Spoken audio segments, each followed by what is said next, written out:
Hey guys, welcome back to Daska Discusses. Today we're going to discuss the new Bill and Ted movie that I just saw recently.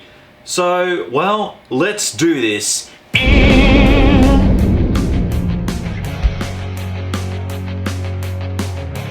Bill and Ted Face the Music, the sequel to the iconic films from back in the 80s and 90s, Bill and Ted's Excellent Adventure and Bogus Journey.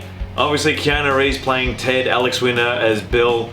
They're films that if you'd seen them back in the day when you were small, like when I was young as well, that you'll never forget because they were pretty funny, they were pretty cool, and you learnt a little bit about history along the way. I really liked Excellent Adventure more than Bogus Journey, but we'll leave that for another time. Now let's talk about Bill and Ted Face the Music. Now obviously because of Corona and all that, everything's all locked down, so it's been hard to get out there and I've been hanging to go watch Tenet, for example, but I managed to get a glimpse and I managed to see Bill and Ted Face the Music. So here's what I think of it in this spoiler-free review. Look, IMDb puts it this way in terms of the synopsis. Once told they'd save the universe during a time-traveling adventure, two would-be rockers from San Dimas, California find themselves as middle-aged dads still trying to crank out a hit song and fulfill their destiny. That's pretty much it. It's, in a way, it's borrowing a lot from Excellent Adventure. Now Bill and Ted have got their own kids as well. They've got two daughters and they're visited by, well, again, I don't want to spoil anything, but visited by someone in the future who tells them they have to fulfill their destiny by creating a song that will bring, well, that will save the world, okay? Now, I'm not going into more detail about what happens and where they go, but put it this way. You do get, Bill and Ted, Keanu plays a really good role, and Alex Winter, like, they still have that iconic look about them in a way. Keanu doesn't have all the, kind of rock star clothes, and Alex Winter, they do look different, they are older, I get it. But, in terms of the film itself, put it this way. The first probably half an hour, you have a few good laughs, there's a few cameos from the older films like the dad, and I'm not going to go into more detail about that, but it's just little subtle things that you picked up. You're like, oh yeah, they mentioned that from the first one, and like now them having two daughters is pretty interesting as well. You can see how they made it really big with their band, and you get glimpses of that and how their band actually went really bad after they released all these bad albums. And you see how that all works out, and then you've got this person who visits them from the future and tells them you got to come with us, so they get into the phone booth, and then they're kind of like given this story about, given this mission to, to pretty much save the world with one song that they need to create. At the same time though, you've got the two daughters who kind of see their dads go into this portal, and then they go into their own kind of phone booth, and well, how they're gonna basically help they basically want to try to help their dads create this epic song, and they go through time picking up various people of history that would help them. And this is where I'm not going to spoil it because there's some really pretty cool characters and real people obviously that they pick up from the past.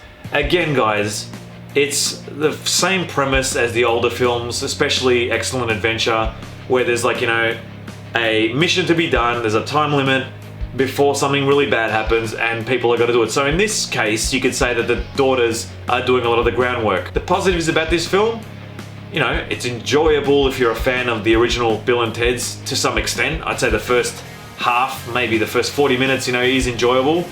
Then the last component, the last act of the film I think it kind of like loses its touch. The nostalgia kind of goes out the window because there's a lot of focus on the new characters as well.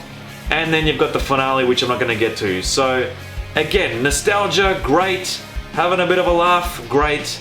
But that really does kind of end about halfway through the film, unfortunately, which is a real shame because this was in my top 10 for 2020. And yeah, my negatives are as follows. I just think Bill and Ted weren't used enough. One, I mean, yeah, they're in a lot, okay? Two, I just felt that at some points of the film, Bill and Ted, they're acting like they used to. I know they're different and they're older, but it's just at some points you're like watching it thinking, wow, this isn't really good. And Keanu and Alex Winter, they're doing an okay job, but there's just something missing from it. There is something definitely missing from it, but what is it? And I think I figured it out what it is.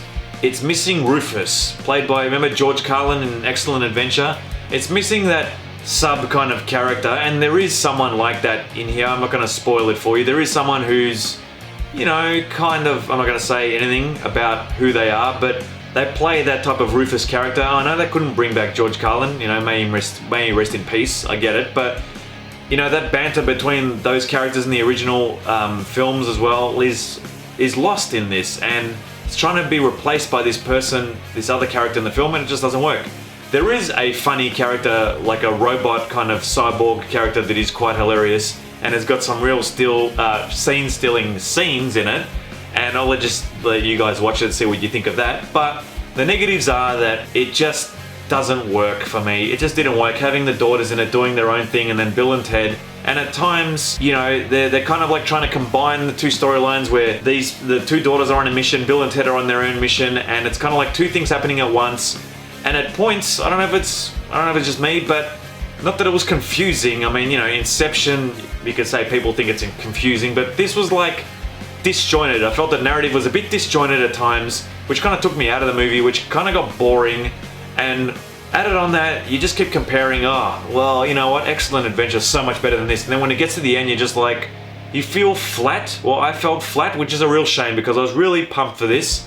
And you know, guys, I'm trying to give you great reviews, you know, spoiler free, but make up your own mind and have a look at it, you know, go watch it, see what you think, okay? But in the end, from me, I just think Bill and Ted Face the Music just missed the mark. And if I had to give it a rating out of 10, after all I've said, this is a really short review, guys, but I'm gonna have to go with like maybe a 5.5 out of 10. That is probably one of the lowest scores I've given something in a long time, so a 5.5 out of 10 for Bill and Ted Face the Music, which is a real shame. I was really pumped for it. But maybe, you know what, guys, go watch it for yourselves and let me know what you thought in the comments below. Leave a like for this video if you enjoyed it. And don't forget to hit the subscribe button if you want to stay up to date with my videos. This has been a really short review on Bill and Ted Face the Music, 5.5 out of 10. If you're a fan of the originals, definitely watch it. If you've never seen the originals and you go to watch this, you probably won't get a lot of the in-jokes that are in it, you know, all the callbacks and the throwbacks. So maybe watch the other ones first. And if you haven't seen them anyway, watch them for the fact that they're actually pretty funny and good family movies. So, Bill and Ted Face the Music, 5.5 out of 10. I hope to see you guys on the next episode of Daska Discusses. Boom!